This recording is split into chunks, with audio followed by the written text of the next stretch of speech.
En un sueño, Curanés vio la ciudad del valle y la costa que se extendía más allá, y el nevado pico que dominaba el mar, y las galeras de alegres colores que salían del puerto rumbo a las lejanas regiones donde el mar se junta con el cielo. Fue en un sueño también donde recibió el nombre de Curanés, ya que despierto se llamaba de otra manera.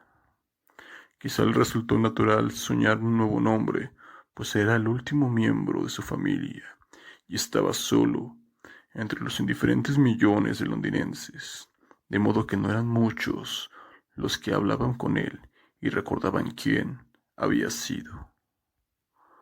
Había perdido sus tierras y riquezas y le tenía sin cuidado la vida de la gente de su alrededor, porque él prefería soñar y escribir sobre sus sueños.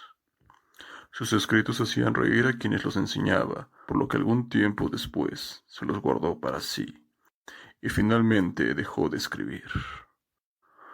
Cuanto más se retraía del mundo que le rodeaba, más maravillosos se volvían sus sueños, y habría sido completamente inútil intentar transcribirlos al papel. Curanés no era moderno, y no pensaba como los demás escritores, mientras ellos se esforzaban en despojar la vida de sus bordados ropajes del mito y mostrar con desnuda fealdad lo repugnante que es la realidad. Curanés buscaba tan solo la belleza, y cuando no conseguía revelar la verdad y la experiencia, la buscaba en la fantasía y en la ilusión, y en cuyo mismo umbral la descubría entre los brumosos recuerdos de los cuentos y los sueños de niñez.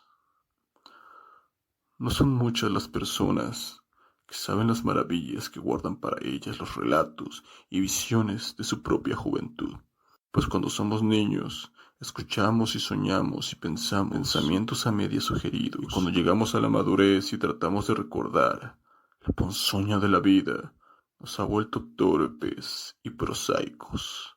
Pero algunos de nosotros despiertan por la noche con extraños fantasmas, de montes y jardines encantados, de fuentes que cantan al sol, de dorados acantilados que se asoman a unos mares rumorosos, de llanuras que se extienden en torno a las soñolientas ciudades de bronce y de piedra, y de oscuras compañías de héroes que cabalgan sobre enjaizados caballos blancos por los linderos del bosques espesos. Entonces, sabemos que hemos vuelto la mirada a través de la puerta de marfil hacia ese mundo de maravilla que fue nuestro antes de alcanzar la sabiduría y la infelicidad. Curanés regresó súbitamente a su viejo mundo de la niñez. Había estado soñando con la casa donde había nacido, el gran edificio de piedra cubierto de hiedra, donde habían vivido 3 generaciones de antepasados suyos, y donde él había esperado morir. Brillaba la luna y Curanés había salido sigilosamente a la fragante noche de verano. Atravesó los jardines, descendió por las terrazas, dejó atrás los grandes robles del parque y recorrió el largo camino que conducía al pueblo. El pueblo parecía muy viejo, tenía su borde mordido como la luna, que ha empezado a menguar, y Curanés se preguntó si los tejados puntiagudos de las casas ocultaban el sueño o la muerte.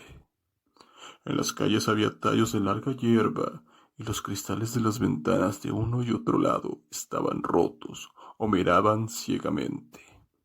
Curanés no se detuvo, sino que siguió caminando trabajosamente, como llamando hacia algún objetivo. No se atrevió a desobedecer ese impulso por temor que resultase una ilusión, como las solicitudes y aspiraciones de la vida despierta, que no conducen a objetivo ninguno.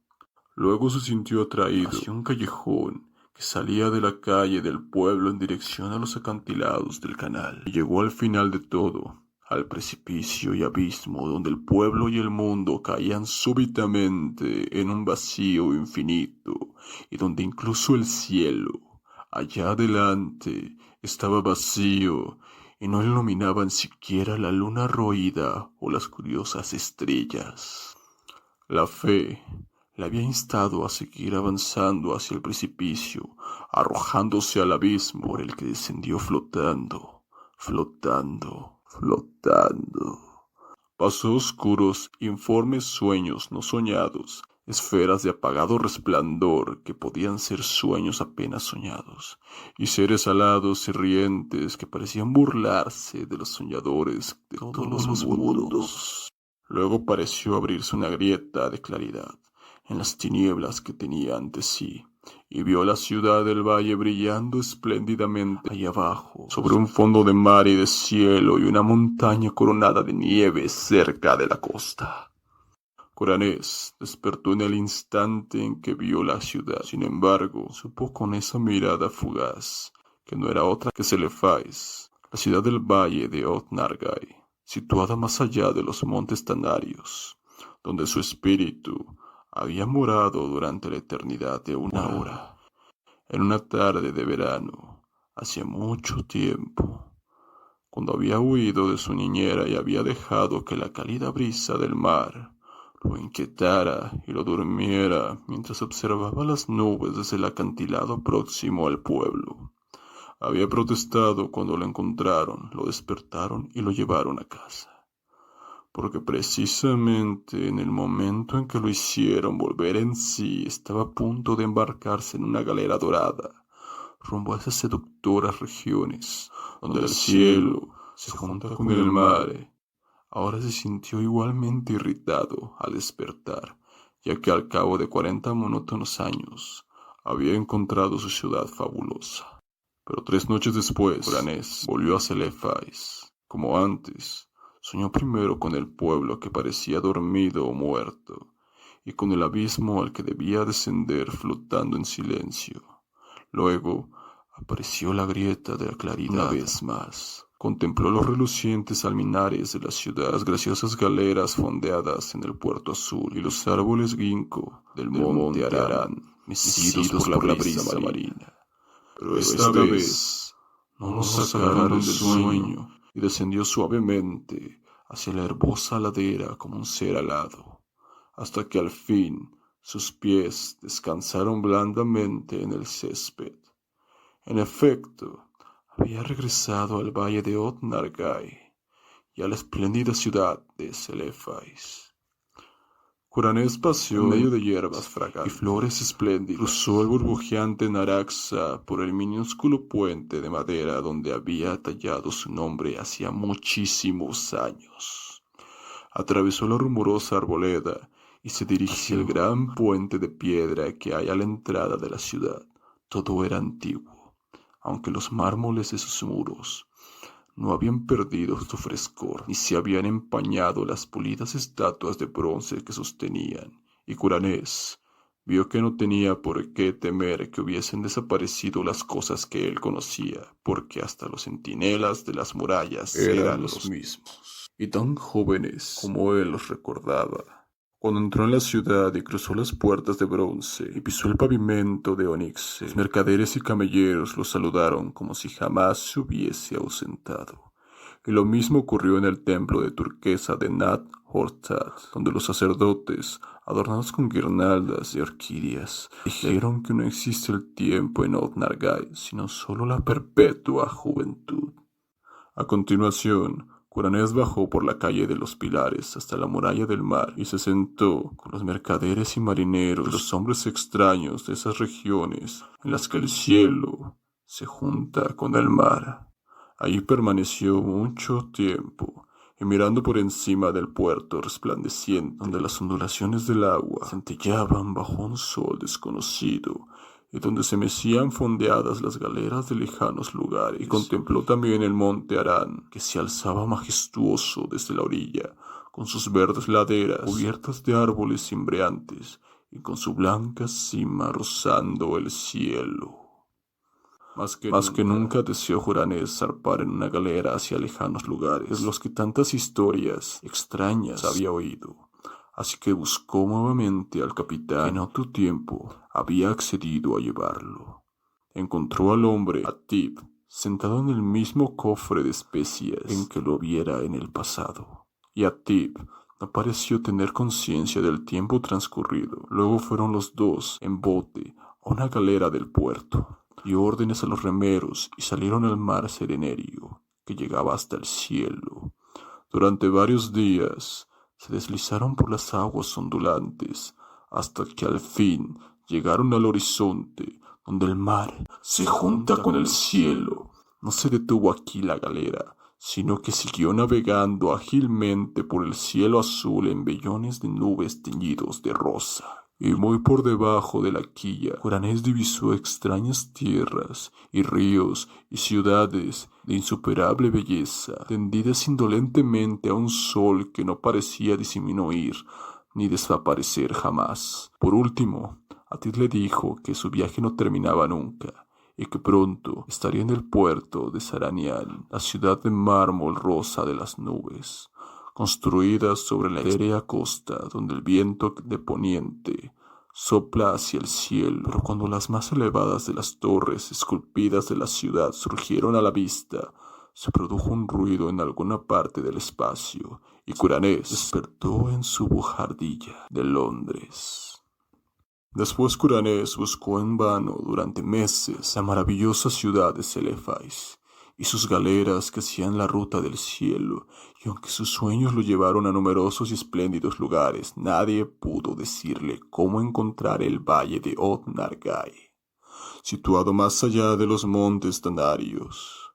Una noche voló por encima de oscuras montañas donde brillaban débiles y solitarias fogatas de campamento, muy diseminadas, y habían extrañas y velludas manadas de reses cuyos cabestros portaban tintineantes cencerros. Y en la parte más inculta de esta región montañosa, tan remota que pocos hombres podían haberla visto, descubrió una especie de muralla o calzada empedrada, espantosamente antigua, que zigzagueaba a lo largo de cordilleras y valles, y demasiado gigantesca para haber sido construida por manos humanas. Más allá de esa muralla, en la claridad gris del alba, llegó un país de exóticos jardines y cerezos, y cuando el sol se elevó contempló tanta belleza de flores blancas, verdes follajes y campos de césped, pálidos senderos, cristalinos manantiales, pequeños lagos azules, puentes esculpidos y pagodas de roja techumbre. Embargado de felicidad, olvidó Celefais por un instante, pero nuevamente la recordó al descender por un blanco camino hacia una pagoda de roja techumbre, y si hubiese querido preguntar por ella a la gente de esta tierra, habría descubierto que no había allí gente alguna, sino pájaros y abejas y mariposas. Otra noche, Curanés subió por una interminable y humeada escalera de caracol hecha de piedra y llegó a la ventana de una torre que dominaba una inmensa llanura y un río iluminado por la luna llena. Y en la silenciosa ciudad que se extendía a partir de la orilla del río, creyó ver algún rasgo o disposición que había conocido anteriormente. Habría bajado a preguntar el camino de Oth-Nargai si no hubiese surgido la temible aurora de algún remoto lugar del otro lado del horizonte, mostrando las ruinas y antigüedades de la ciudad, y el estancamiento del río cubierto de cañas, y la tierra sembrada de muertos, tal como había permanecido desde que el rey Hinara-Tolis regresara de sus conquistas para encontrarse con la venganza de los dioses. Y así, Curanés buscó inútilmente la maravillosa ciudad de Celefais y las galeras que navegaban por el cielo rumbo a Seranina, contemplando entre tanto numerosas maravillas y escapando en una ocasión milagrosamente del indescriptible gran sacerdote que se oculta tras una máscara de seda amarilla y vive solitario en un monasterio prehistórico de piedra en la fría desierta meseta de Lek. Al cabo del tiempo, le resultaron tan insoportables los desolados intervalos del día que empezó a procurarse drogas a fin de aumentar sus periodos de sueño. El hashish lo ayudó enormemente y en una ocasión lo trasladó a una región del espacio donde existen las formas pero los gases incandescentes estudian los secretos de la existencia. Y un gas violeta le dijo que esta parte del espacio estaba al exterior de lo que él llamaba el infinito. El gas no había oído hablar de planetas ni de organismos, sino que identificaba a Curanés como una infinitud de materia, energía y gravitación. Curanés se sintió ahora muy deseoso de regresar a las Celefais, salpicado de alminares, y aumentó su dosis de droga. Después, un día de verano, lo echaron de su buhardilla y vagó sin rumbo por las calles. Cruzó un puente y se dirigió a la zona donde las casas eran cada vez más escuálidas. Y allí fue donde culminó su realización y encontró el cortejo de caballeros que venían de Celefais para llevarlo allí para siempre. Hermosos eran los caballeros, montados sobre caballos ruanos y ataviados con relucientes armaduras, y cuyos tabardos tenían bordados extraños blasones con hilo de oro.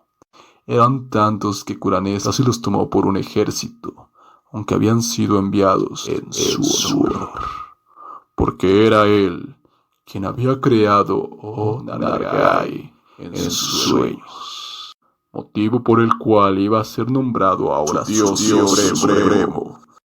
A continuación dieron a Curanés un caballo y lo colocaron a la cabeza de la comitiva, y emprendieron la marcha majestuosa por las campiñas de su rey, hacia la región de donde Curanés y sus antepasados habían nacido. Era muy extraño, pero mientras cabalgaban parecía que retrocedían en el tiempo, pues cada vez que cruzaban un pueblo, en el crepúsculo, veían a sus vecinos y sus casas como Chaucer y sus predecesores le vieron, y hasta se cruzaban a veces con algún caballero con un pequeño grupo de seguidores. Al avecinarse la noche, marcharon más deprisa y no tardaron en galopar tan prodigiosamente como si volaran en el aire. Cuando empezaba a alborear, llegaron a un pueblo que Curanés había visto agitarse de animación en su niñez, y dormido o muerto durante sus sueños. Ahora estaba vivo, y los madrugadores aldeanos hicieron una reverencia al paso de los jinetes calle abajo. Entre el resonar de los cascos que luego desaparecieron por el callejón que termina en el abismo de los sueños, Curanés se había precipitado en el abismo de noche solamente. Se preguntaba cómo sería de día, así que miró con ansiedad cuando la columna empezó a acercarse al borde, y mientras galopaba cuesta arriba hacia el precipicio, una luz radiante y dorada surgió de occidente y mistió el paisaje con refulgente. El abismo era un caos hirviente de rosáceos y cerúleo esplendor. Unas voces invisibles cantaban gozosas mientras el séquito de caballeros saltaba al vacío y descendía, flotando graciosamente a través de las nubes luminosas y los plateados centellos. Seguían flotando interminablemente los jinetes, y sus corceles plateaban el éter como si galopasen sobre doradas arenas. Luego, los encendidos vapores se abrieron para revelar un resplandor aún más grande, el resplandor de la ciudad de Celefais, y la costa más allá, y el pico que domina el mar, y las galeras de vivos colores que zarpan del puerto rumbo a lejanas regiones, donde el cielo se junta con el mar. Y Curanés reinó en Oth-Nargai y todas las regiones vecinas de los sueños, y tuvo su corte alternativamente en Celefais y en Aseraniam formada de nubes, y aún reina ahí, y reinará feliz para siempre, aunque al pie de los acantilados de Innsmouth, las corrientes del canal jugaban con el cuerpo de un vagabundo que había cruzado el pueblo semidesierto. Al amanecer, jugaban burlonamente y lo arrojaban contra las rocas junto a las torres de Trevor, cubiertas de hiedra, donde un millonario obeso y cervecero disfrutaba de un ambiente comprado de nobleza extinguida. Celefais, H.P. Lovecraft.